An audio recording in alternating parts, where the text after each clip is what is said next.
What is up, guys? Coach Josiah here from AnastasiFitness.com. Today we're going to answer the question, why can't I gain weight? By the end of the video, you'll know what is stopping you from gaining weight and a step-by-step plan on exactly how to fix this problem for you. Let's go. And don't forget to subscribe to the channel if you want to see more videos on how to gain weight, build muscle, and everyday fitness tips. Okay, so why exactly are you not gaining weight? I'm going to keep this really simple and straightforward for you guys. You are not gaining weight because you are not consuming more calories than you burn every single day. Once you understand how to calculate the number of calories you burn along with the calories you consume, gaining weight is going to be smooth as hell for you. If you suck at math, don't worry, these calculations are pretty straightforward, but before we get into that, I want to explain this concept just a little bit more. And that is because what I'm about to explain completely changed the game for me. I have no idea why this isn't taught in school because it is the foundation if you ever want to change your weight. Okay, here it is. The number of calories you consume and burn every day changes the composition of your body. Composition of your body meaning you either gain weight, lose weight, or stay exactly the same. Changing the composition of your body, aka gaining weight, begins with something called a positive energy balance. In simple terms, energy balance is calories consumed minus calories burned throughout the day. If you eat more calories than you burn, you're in a positive energy balance, meaning you are going to gain weight. It really is as simple as that, but there are a few different things we want to focus on while gaining this weight. Our goal should not be just to strictly gain weight. Our goal should be to build muscle while minimizing fat gain. So how exactly do we do this? The first step to answering the question, why can't I gain weight, is you have to figure out the number of calories you burn on a daily basis.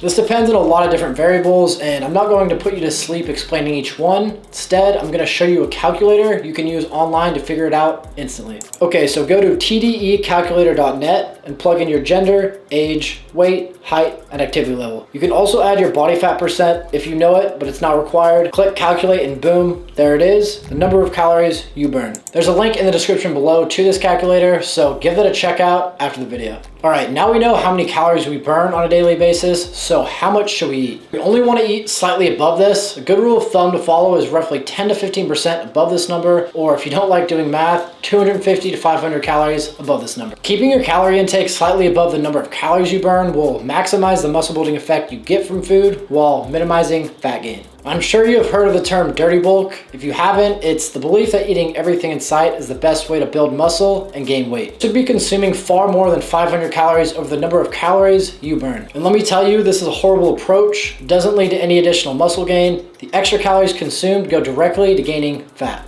I did this a few years ago, and once again, let me tell you, it is not the move. Okay, the next step to answering the question, why can't I gain weight, is to learn how to track your calories. Without understanding how to track your calories, you're left in a very uncertain position when it comes to you gaining weight. A good way to think about this is imagine driving across the state to a resort for a vacation weekend. A GPS or map is essential because it allows you to travel to your destination in an easy, smooth, and timely manner. It gets you from point A to point B with exact directions. Now imagine driving to your destination without using a GPS or map. You probably will make it there, except your trip will not be easy, smooth, or timely. You may get lost along the way and run into problems because you don't have exact directions. The same exact concept applies to tracking your food. If you don't track your nutrition, you don't have any directions. Without directions, you can't smoothly move towards your weight goal you desire. But the moment you begin to track your nutrition, you're given a map with exact directions on where to go to reach your goal. If you don't track your calories, getting from point A, your current weight, to point B, your desired weight, becomes much more difficult and basically just leaves you guessing the entire way. If you don't know how to track your calories, don't worry, I got you covered. Just check the description below. I have a complete guide you can download that explains every single step along the way. All right, the next step for you to take when it comes to gaining weight is having the correct macronutrient breakdown when it comes to your calorie intake. For those who don't know, macronutrients are proteins, carbs, and fats. The food you eat has various amounts of each macronutrient. If you don't have the right balance between these, you may end up eating way more of one than is actually needed. Let's say you eat way too many carbs or fats than your body actually needs. You may end up gaining weight, but there's a high chance the weight that is added is mostly coming from fat opposed to muscle. This is because your body needs a specific amount of each macro to successfully build muscle. When we balance these out, it allows us to gain the weight we are looking for. Okay, so how much of each macro should we eat? First and foremost, protein is the one macro that is always going to be set in stone because this is the foundation for building muscle. And without it, the weight you gain is more than likely going to come from fat, so make sure you always hit your protein target. To keep things simple, eat 1 gram per pound of your body weight, and if you're over 30% body fat, drop that down to 1 gram per centimeter of your height. Research shows that you can go as low as 0.7 grams per pound of your body weight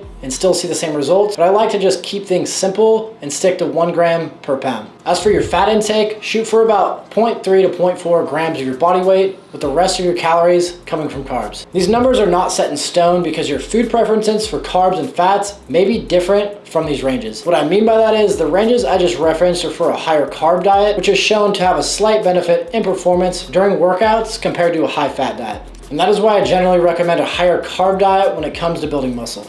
But with that being said, you may enjoy foods higher in fat opposed to carbs, or vice versa. Let's say you enjoy foods higher in fat and sometimes you eat 20 more grams of fat than your fat intake goal for that day. This is totally fine. If that happens, you'll just have to eat less carbs for that day to reach your daily calorie intake goal. This gives you a little more flexibility with your diet, but like I said before, your protein and calorie intake will always be set in stone. But your carb and fat intake can fluctuate based on your food preferences. All right, now we have your nutrition dialed in and we know how much to eat and what to eat in order for you to gain weight and muscle while minimizing fat gain. The recommendations throughout this video are going to be most optimal if you are lifting weights or taking part in some sort of resistance training. The only way for you to gain weight primarily through building muscle is by first giving your body the stimulus through exercise. When you lift weights, you're damaging and breaking down your muscles, and your nutrition gives your body the nutrients it needs to recover, build, and grow back stronger. Without the initial damage to your muscles from exercise, your body really doesn't have any reason to use those calories you are consuming to build muscle. If this were the case, everyone would have extreme amounts of muscle without even working out, and this unfortunately just isn't the case. Remember, our ultimate goal is not just to gain weight, it's to gain muscle while minimizing fat gain. This is going to be a lot healthier for you and leave you looking a lot better when it's all said and done. Now you know the reason behind you not gaining weight and exactly how to fix it. I hope this video helped you in your weight gain journey. Don't forget to hit that subscribe button if you want to see more videos on how to gain weight, build muscle, and everyday fitness tips. Let's go.